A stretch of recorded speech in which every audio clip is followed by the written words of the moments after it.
Hoje eu vou pregar sobre o primeiro princípio eterno. Quando vi o pastor Tito escrevendo o versículo de Hebreus, Jesus Cristo é o mesmo ontem, hoje, eternamente, eu falei, essa mensagem que Deus tinha para hoje é um dos versículos que estarei citando na mensagem, e como nós podemos compreender essa maravilha que é estar aqui na casa do Senhor. Quando estava louvando aqui, com o ministério dirigindo-nos, os hinos, os cânticos, eu estava lembrando por que nós estamos aqui. Porque nós somos criação de Deus. E nossa alma clama, nossa alma procura o Criador. E por isso nos encontramos aqui para adorar, porque o nosso Deus é um Deus eterno. Vamos ler aqui a palavra de Deus.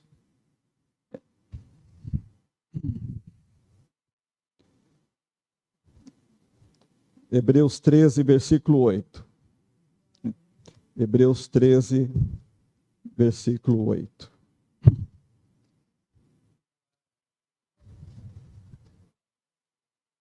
Jesus Cristo é o mesmo ontem, hoje e eternamente. Vamos dizer juntos? Jesus Cristo é o mesmo ontem, hoje e eternamente.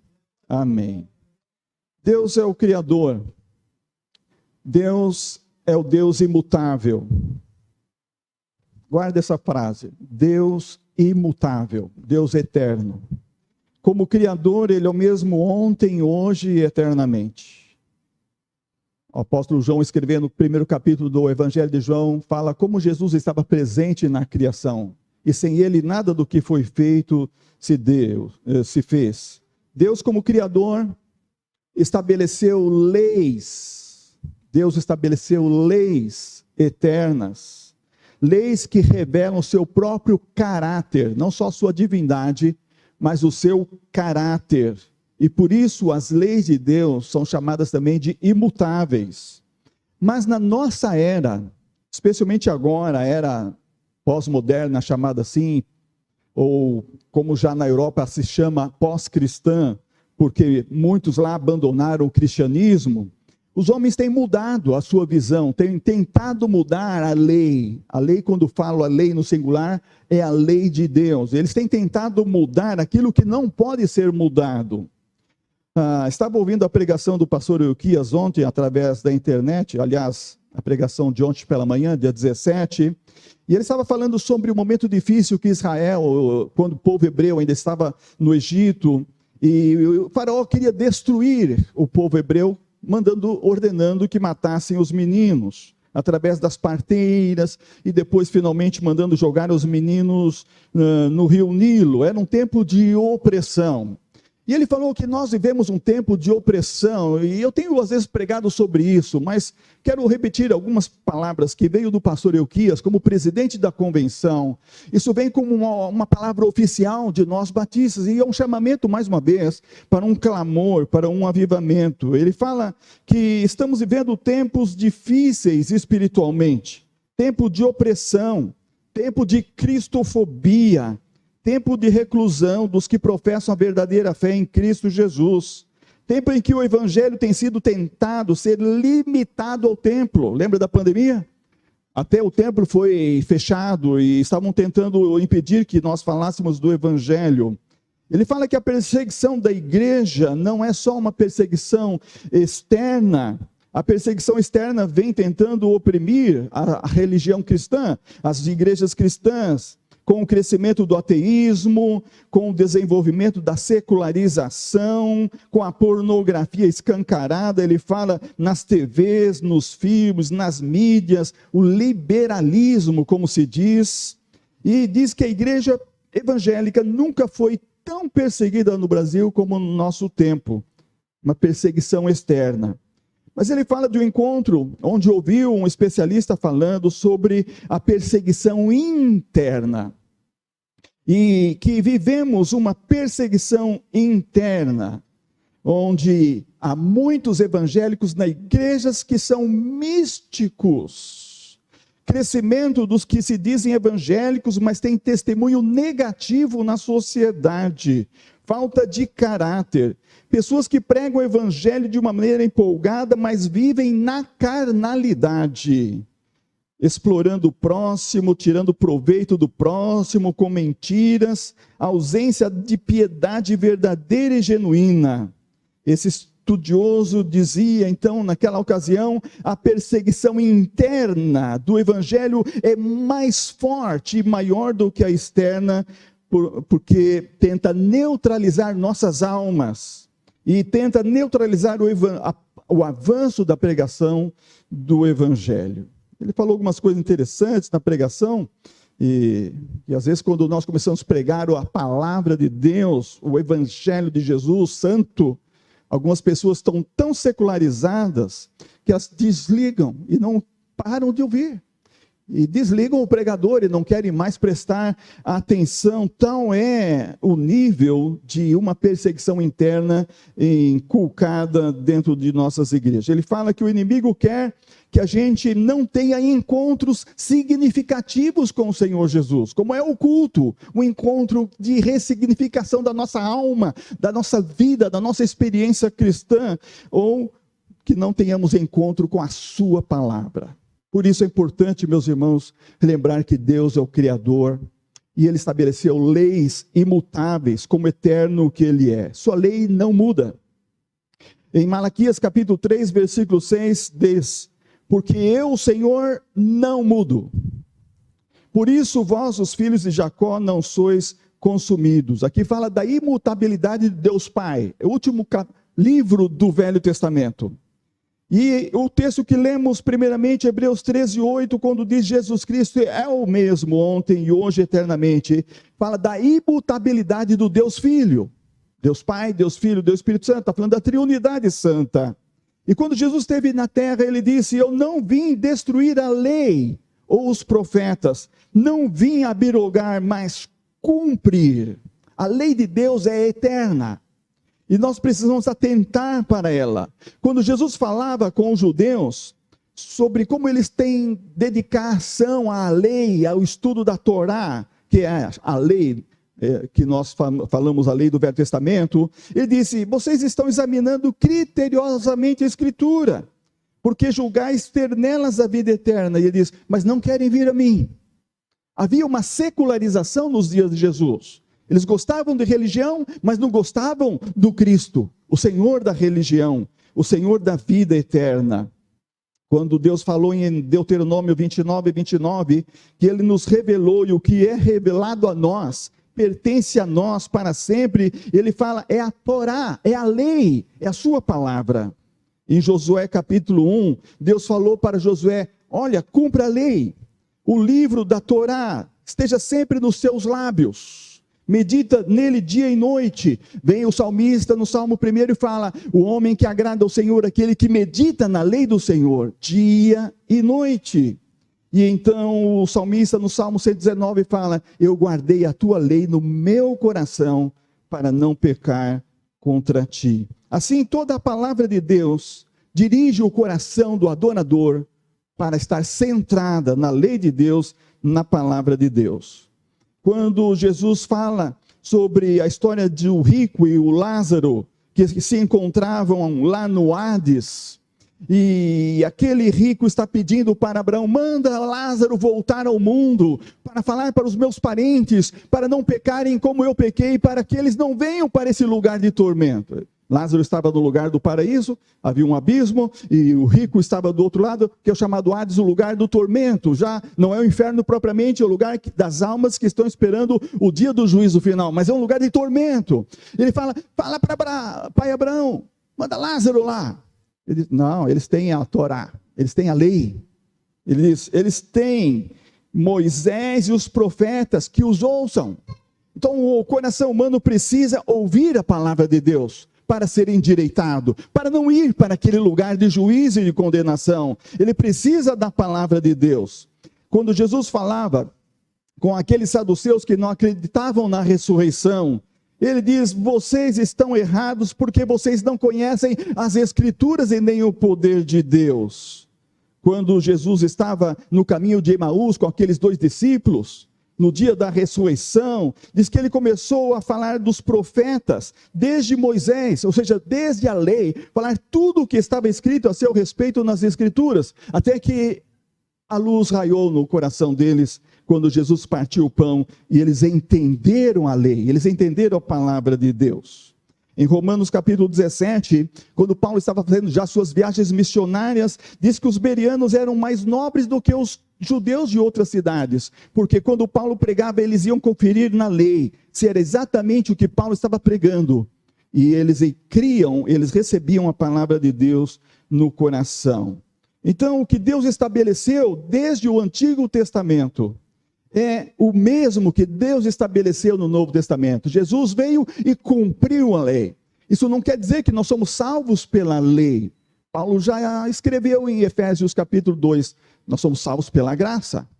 Mas tudo que está na lei de Deus, todo o mandamento moral de Deus, está no Novo Testamento. É para que nós sejamos semelhantes a Jesus Cristo, para que o caráter de Deus que foi revelado através da lei, seja visto também através da nossa vida, renovada, transformada pelo poder de Deus. Então Deus estabeleceu a lei é o plano de salvação de Deus, e nós conhecemos melhor a lei através da declaração, da revelação do Novo Testamento. Então a lei de Deus também é imutável.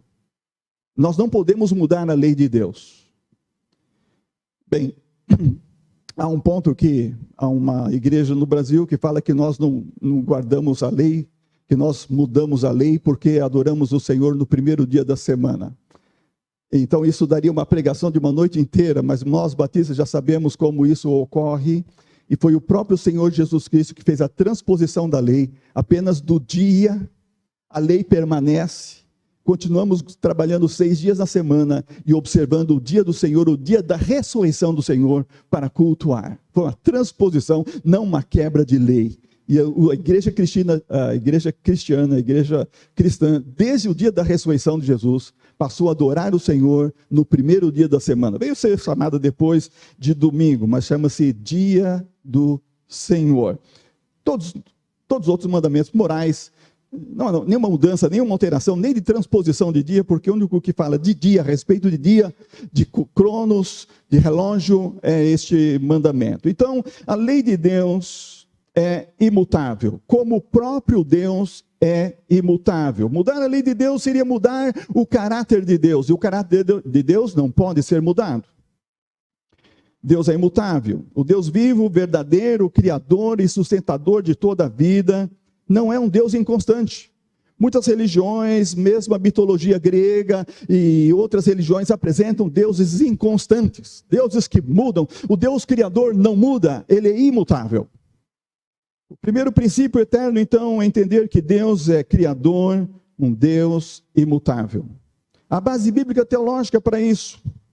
Há uma cosmovisão teológica para isso, como citei Malaquias, citei Hebreus e todos aqueles textos que fiz menção rapidamente. Então, o nosso Deus Altíssimo, um dos seus atributos é a imutabilidade. Assim como a lei da gravidade não pode ser mudada, ela rege perfeitamente a nossa vida no planeta e o nosso sistema solar. Então, assim também Deus é imutável e a sua lei não pode ser mudada. Mas os homens estão tentando mudar, não é? Estão tentando degenerar, estão tentando atualizar, outros falam contextualizar, mas não é possível isso. Os que fazem isto sofrerão o dano dessas mudanças, como diz Apocalipse no último capítulo. Não se pode acrescentar e nem se pode tirar nada do que foi revelado. Falar em lei hoje em dia é algo fora de moda. Pasmem, inclusive em muitos púlpitos evangélicos. Não se fala mais sobre pecado.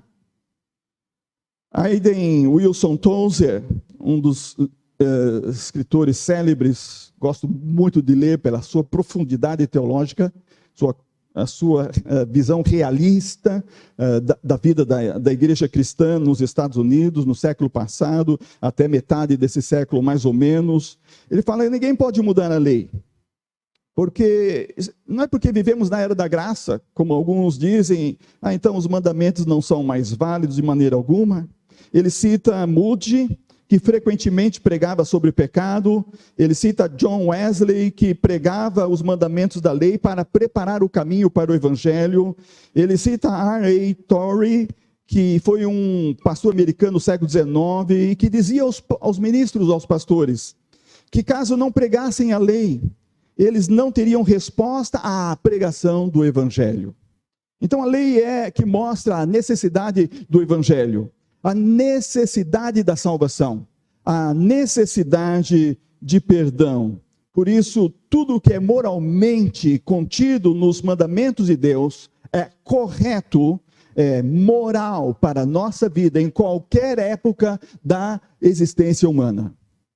E isso é a vontade de Deus para o seu povo, e ninguém pode mudar isso, senão sofrerá os castigos e as condenações que estão previstas na palavra. Os falsos, os mentirosos, eles estão tentando mudar os conceitos, conceito de sucesso. Hoje, muitas igrejas, conceito de sucesso não é ser fiel e obediente à palavra de Deus.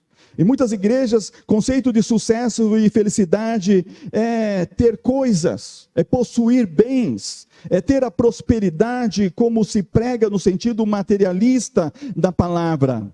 Mas revela-se, mais cedo ou mais tarde, a mesma ansiedade daquele homem que procurou Jesus em Lucas 18 e diz: que hei de fazer para ter a vida eterna? E diz o texto que ele era rico, mas ele não tinha paz no seu interior, ele não tinha paz no seu coração, ele tinha um vazio interior. E ele era religioso, ele era judeu, ele conhecia a Torá, ele sabia a lei. Ele disse para Jesus que guardava os mandamentos da lei, mas faltava um mandamento para ele guardar, que era amar a Deus acima de todas as coisas. Amar somente a Deus é a coisa principal, é o maior mandamento de todos os mandamentos. Amar o Senhor acima de qualquer objeto, acima de qualquer tesouro. Deus não pode ter nenhum tesouro ao lado. O meu coração deve ser somente do Senhor. Se o meu coração estiver dividido com o Senhor e com algum tesouro, esse tesouro é a idolatria que está usurpando o lugar de Deus. Então amar a Deus significa que nós não teremos nenhum tesouro deste mundo que esteja sequer perto do lugar de Deus. Tudo que nós podemos usar nesse mundo, usufruir neste mundo, para a nossa sobrevivência, como diz Paulo, se tivermos comida, tivermos agasalho, estejamos contentes com isso, mas não permitir jamais que a avareza esteja no coração. Por isso, o primeiro princípio eterno é ter a ideia da imutabilidade. Primeiro de Deus, segundo da lei. E então nós precisamos ter o reflexo do caráter de Deus na nossa vida, através de uma vida que reflete, de fato, a lei de Deus. A lei de Deus é tão especial que ela foi escrita primeiramente por Deus, com o dedo de Deus nas tábuas de pedra que Deus preparou. Todos os outros escritos da Bíblia foram escritos por profetas, escritos por evangelistas, mas a lei foi escrita com o dedo de Deus nas tábuas de pedra. Ela é tão importante que Deus mesmo escreveu. Êxodo 31:18 diz: as duas tábuas do testemunho, tábuas de pedra escritas pelo dedo de Deus. E o que aconteceu com essas pedras? Moisés quebrou quando desceu do monte e viu o pecado idolatrando o bezerro de ouro. Viu o povo idolatrando o bezerro de ouro.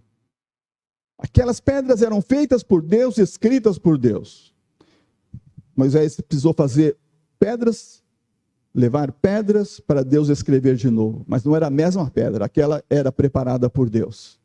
O pecado estraga todas as coisas, como costuma dizer a Tozer, tudo está errado até quando Deus coloca tudo no lugar ou tudo em ordem novamente. Por isso Deus está falando que nós precisamos entender o que é a eternidade. Preguei esses dias sobre a eternidade, sobre a revelação da divindade de Deus, quando nós olhamos a criação, esse universo que Deus criou. Daqui a pouco eu quero falar 3 coisas rapidamente, que estão na ciência, que estão na descoberta da nossa biologia, especificamente no nosso DNA, que mostra a assinatura de Deus, que Deus nos criou, e isso é uma coisa maravilhosa.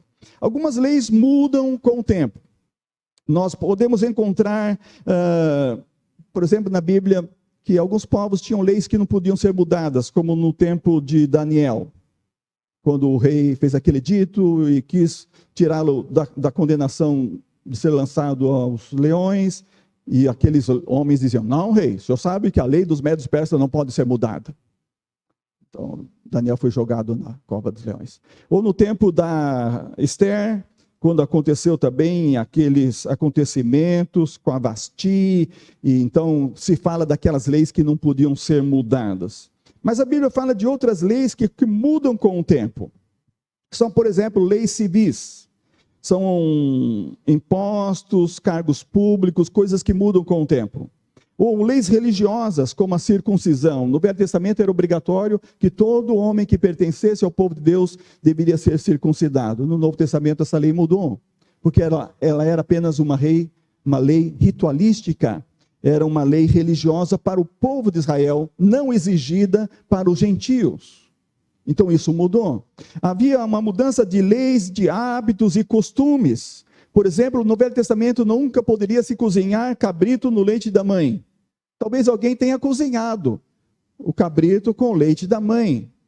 No Novo Testamento não existe a exigência sobre rituais ou leis sobre costumes e hábitos. Ou também como não cortar o cabelo. No Velho Testamento não podia cortar o cabelo, eu estaria em pecado no Velho Testamento. No Novo Testamento não existe essa lei. A Cidinha fala: seu cabelo está grande, vou cortar. Ela vai lá e corta, como fez isso comigo ontem, né? Me tosquiou. Então a gente tem esses costumes que não alteram em nada a lei moral de Deus. A lei moral de Deus não muda. As leis civis mudam. As leis religiosas mudam, as leis de costumes e hábitos mudam, mas a lei moral não muda. Então, quando falamos da lei de Deus, falamos da lei moral de Deus, que é para todo mundo, em todo o tempo, em todos os lugares. A Bíblia se refere à lei, essa lei em Tiago 1,25, como a lei perfeita. Mas aquele que considera atentamente na lei perfeita, lei da liberdade, e nela persevera, obedece, persevera, não sendo ouvinte negligente, mas operoso praticante, esse será bem-aventurado no que realizar. Veja, nós estamos aqui para cumprir a lei, não para a salvação, nós estamos aqui para obedecer, para perseverar, para que nós sejamos operantes, não somente ouvintes negligentes, mas sejamos bem-aventurados naquilo que estamos realizando. Na sua família, no seu trabalho, no seu negócio, em todas as coisas, nós precisamos da lei de Deus para ser operante e sermos bem-aventurados. Então, mais uma vez, isso não quer dizer salvação pela lei. Nós somos salvos pela graça de Deus para as obras, as boas obras. As boas obras são cumprir as leis morais de Deus. Então, Jesus deixou bem claro que a pessoa que o ama guarda a lei de Deus. Ele diz assim: se me amais, guardareis os meus mandamentos. João capítulo 14, 15. Assim, nosso Deus é um Deus eterno. Ele é o mesmo ontem, hoje e eternamente. Devemos amá-lo com todas as nossas forças, amar a sua lei, observar a sua palavra, para que sejamos prósperos em todas as coisas. Então, esse é o primeiro princípio eterno. Deus, o primeiro na sua vida. Deus não muda. Ele quer ser o Senhor da sua vida. Ele quer que você se renda a Ele. Ele quer que você nunca viva sem Ele. Porque sem Ele, como disse Jesus, nós não podemos fazer nada. E não tem como escapar. Algumas pessoas acham que irão escapar, mas não tem como escapar de Deus e das suas leis. Aqueles que tentaram escapar estão no ar esperando o dia do juízo final, eles já sabem que não tem saída. Terão que enfrentar o duro juízo final, porque eles quiseram viver do seu modo, contrariando o caráter e a lei de Deus. É o que a gente escuta hoje, alguns dizendo assim: eu sou crente do meu jeito, eu sou cristão do meu jeito. Não existe esse do meu jeito. Ou é observando o padrão moral de Deus, ou é seguindo os mandamentos, guardando os mandamentos de Jesus, ou não é nada. Naquela parábola das bodas, quando o rei chega para aquele sujeito e encontra ele sem as roupas cerimonialistas, sem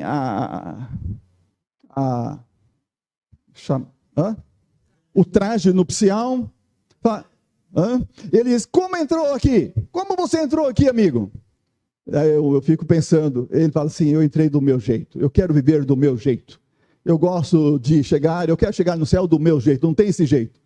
Ou é do padrão moral que Deus estabeleceu, salvação pela graça de Jesus, lavado pelo sangue de Jesus, ou então será lançado como de fato aquele homem foi lançado nas trevas exteriores, onde há choro e ranger de dentes. Deus é o nosso Criador. Deixa eu falar aquelas 3 coisas rapidamente sobre a marca de Deus, a assinatura de Deus em nós.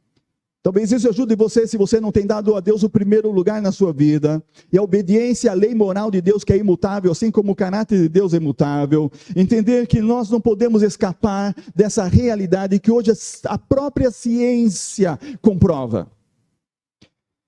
O padrão do 3 em 1, já ouviu falar? Já assistiu no YouTube? 3 em 1, Adalto Lourenço explica muito bem esse 3 em 1 em das suas palestras. Ele fala que as leis da natureza, então Deus criou o universo, Deus criou as leis, ele fala das leis da natureza. Ele fala que as leis da natureza não mudam. E há características eternas nas leis da natureza. E as leis da natureza a gente não consegue pegar, como eu fiz a menção agora há pouco da lei da gravidade, né? A lei da gravidade, eu solto aqui e vai cair, não tem como. É a lei da gravidade. Eu não posso mudar, eu não posso pegar, mas eu sei que ela existe. Então as leis da natureza são assim. E ele diz, você encontra também no Deus das Escrituras, o autor das leis. Deixa eu pegar, alguém pode ficar nervoso porque eu derrubei aqui, desculpa, viu? É só para falar sobre a lei da gravidade? Não estou nervoso, não. Você pode encontrar as leis de Deus, como Deus colocou as suas leis, as suas características. Por exemplo, o tempo. Tem 3. O que são? Tempo. Passado, presente, futuro. O espaço. Altura, largura, profundidade. 3 em 1.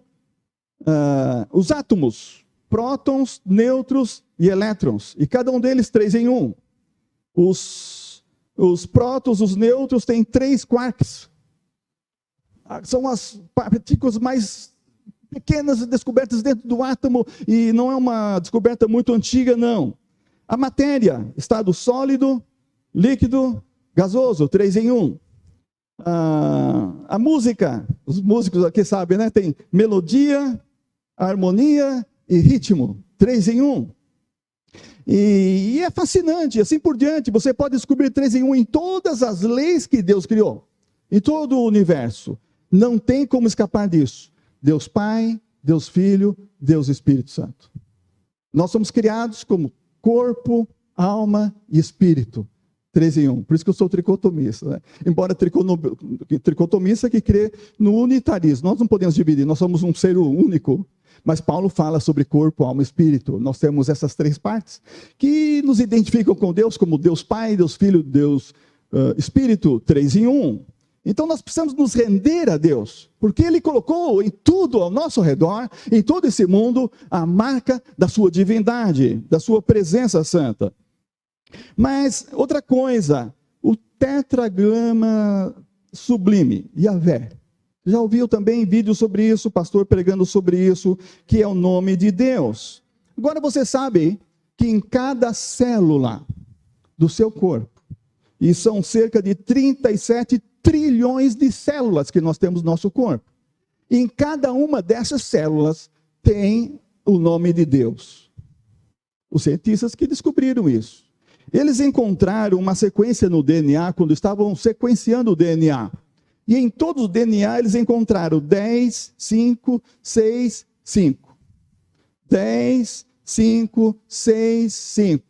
E alguém, então, intrigado com isso, escolheu colocar no lugar do número uma letra e conseguiu encontrar no alfabeto hebraico a sequência certa. Yahvé é o nome de Deus original no hebraico. Yod, Re, Vav, Re.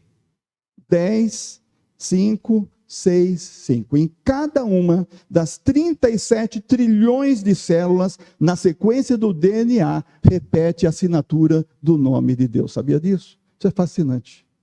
Deus está dizendo dentro de você, está clamando dentro de você, cada célula está clamando de você por Deus. Por isso você veio ao culto. Você veio ao culto porque você quer, a sua alma está clamando, não é só a sua alma, as suas células estão clamando, 37 trilhões de células estão clamando, eu quero o Criador, eu quero adorar o Criador. É isso que faz a gente buscar a Deus, porque existem tantas religiões no mundo, que não são genuínas, verdadeiras, estão buscando a Deus, não encontraram a Deus, eles querem encontrar o Criador. Por isso o cristianismo precisa ser levado a todo o mundo, precisamos completar a missão, levando o evangelho de Jesus Cristo a esses povos que ainda não conhecem o Criador. E por último lugar, uma ilustração do filme mega estrela da música cristã chamado Jeremy Camp. Alguém assistiu aquele filme? Como é que é o nome do filme? Deixa eu encontrar aqui. Alguém assistiu? Me ajuda aí. Esqueceu? Eu tenho escrito aqui em algum lugar. Enquanto estiver aqui, alguma coisa assim, né? Ela é uma jovem que está sofrendo uma doença rara, degenerativa. É Cena das Estrelas, Enquanto Estivermos Juntos, o nome do filme. Eu assisti um tempo atrás, agora esses dias eu voltei, estava pesquisando, estudando, encontrei novamente essa história como uma ilustração tão perfeita, quando nós precisamos pensar no Criador. E como nossa alma clama pelo Criador. E ela fala nesse filme, é uma história real, ela fala para o jovem cantor, que é uma celebridade americana, Jeremy Camp, olha, ele fala sobre as estrelas, ele fala assim, e Deus me conhece, Deus sabe o meu nome. Como é mais ou menos o enredo? Eles estão vendo o céu à noite, e a jovem diz assim, está vendo isso? Aponta lá para o céu, e ele, está vendo aquilo bem ali, aquela manchinha de luz? Ela mesma, diz a jovem, aquela manchinha de luz se chama Andrômeda. É a coisa mais distante visível ao olho nu. O que é uma estrela? Pergunta ele. Ela fala, não, é uma galáxia. O nosso Sol é uma estrela da galáxia Via Láctea. Sabe quantas estrelas há na Via Láctea? Ele diz, eu não faço ideia. Você tem uma ideia? Eu também não esqueci, já tinha esquecido. 300 bilhões de estrelas na Via Galáxia, onde nós temos o Sol. E ela fala, a Andrômeda é uma galáxia de 1 trilhão de estrelas, todas brilham juntas. Essa, meu novo amigo, é a definição de maravilha, diz ela. Deus é tão infinitamente vasto, e essa é a obra dele. Nós pintamos com pincéis, ele pinta com bilhões de estrelas e trilhões de galáxias. E ele sabe o meu nome. O Deus de 1 trilhão de estrelas sabe o meu nome. E tem um destino traçado para mim, e eu vou descobrir qual é um dia. Disse o rapaz. É assim que eu vejo o mundo e me vejo nele. E segue lá o enredo. Você sabia disso? Eu não lembro ter estudado sobre Andrômeda, sobre ter 1 trilhão de estrelas brilhando juntas, mas ela diz uma coisa muito importante. Eles casam, e logo depois que eles casam, ela morre de câncer, e tem toda uma história da presença de Deus naquele filme, naquela história daquela jovem, e como ela impactou a vida desse cantor evangélico, e como milhares de jovens foram impactados pelo testemunho que esse jovem cantor passa a falar, a narrar sobre essa experiência com essa jovem. E a mensagem que ela passa é, o Deus de 1 trilhão de estrelas sabe o meu nome. Isso não é maravilhoso, irmãos? Ele colocou o seu DNA, no seu DNA, no nosso DNA, o seu nome. e Ele sabe o nosso nome. Deus é tão maravilhoso, Deus é tão glorioso, Deus é tão imenso, Deus é tão vasto. Nós não podemos perceber, nós podemos compreender, mas nós podemos entender como essa jovem. Nós podemos aceitar como essa jovem, que Deus tem um amor tão grande. Ele criou esse mundo de uma forma tão maravilhosa. Ele estabeleceu leis eternas para reger o universo, para reger o planeta, para reger o nosso corpo, nossa própria existência. E Ele diz: eu conheço você pelo teu nome. E a Bíblia, em muitos lugares, ele fala, Deus chama alguém pelo seu nome.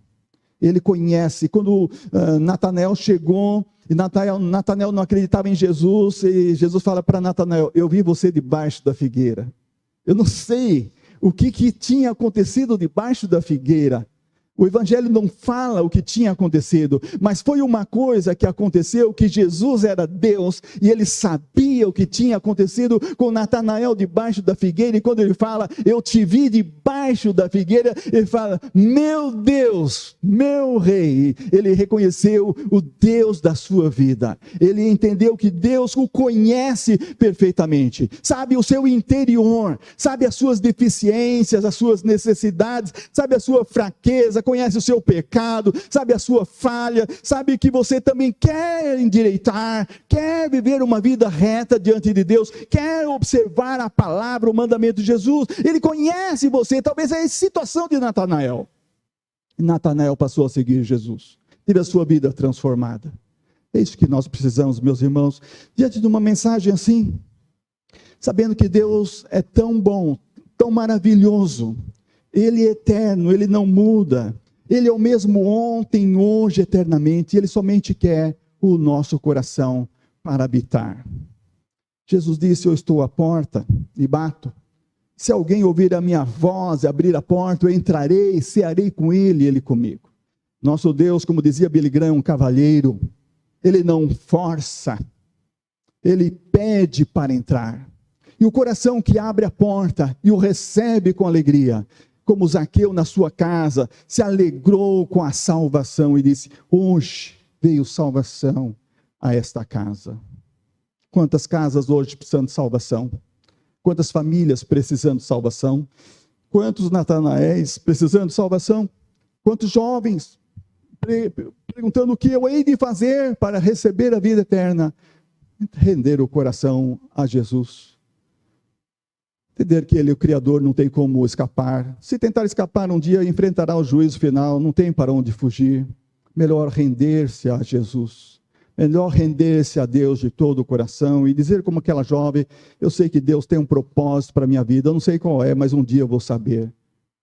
Mesmo que com aquele enredo, mesmo com aquela finalidade, que através da sua experiência de sofrimento e de impacto, de experiência com Deus, levou aquele jovem cantor a ter uma vida consagrada, e milhares de jovens seguiram esse testemunho.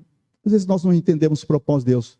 Importante é dizer, Senhor, estou aqui, quero seguir a tua vontade, quero fazer a tua vontade, quero também ser um dos teus amados filhos, que hão de honrar o Senhor agora e na eternidade, cumprindo esse propósito eterno, esse princípio eterno, de adorar somente o Senhor, de servir somente ao Senhor, como único Deus Criador.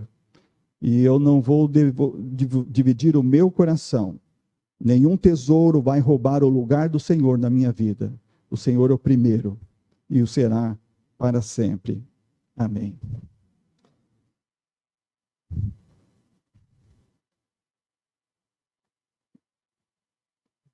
Baixe a cabeça e no momento de oração, fale com Deus neste momento.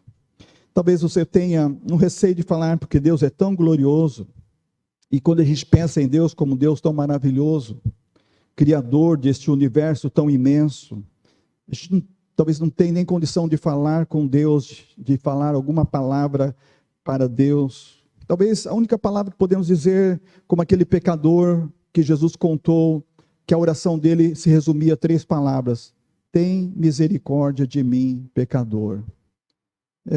O importante é falar com Deus e agradecer pela vida, agradecer pela existência, pelo milagre da vida, o milagre da existência, e querer cumprir o propósito também de Deus através da vida. Pai querido, nessa noite nos rendemos a Ti, diante da grandiosidade do Senhor, da Tua palavra que é eterna. Nós, ó Pai, queremos contribuir para que ela seja falada, lembrada, pregada, anunciada através do nosso próprio testemunho.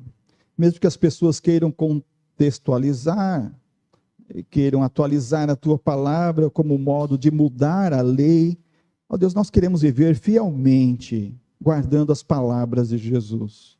Nos ajude a sermos fiéis até a morte. Ajude-nos, ó Deus, a sermos testemunhas do Teu amor, do Teu poder, dessa gloriosa salvação que o Senhor preparou para todos que amam, Senhor, e que irão dar uma resposta diante da Tua grandeza, diante do Teu amor que é pregado e anunciado, através das maravilhas da criação, através da pregação do Evangelho.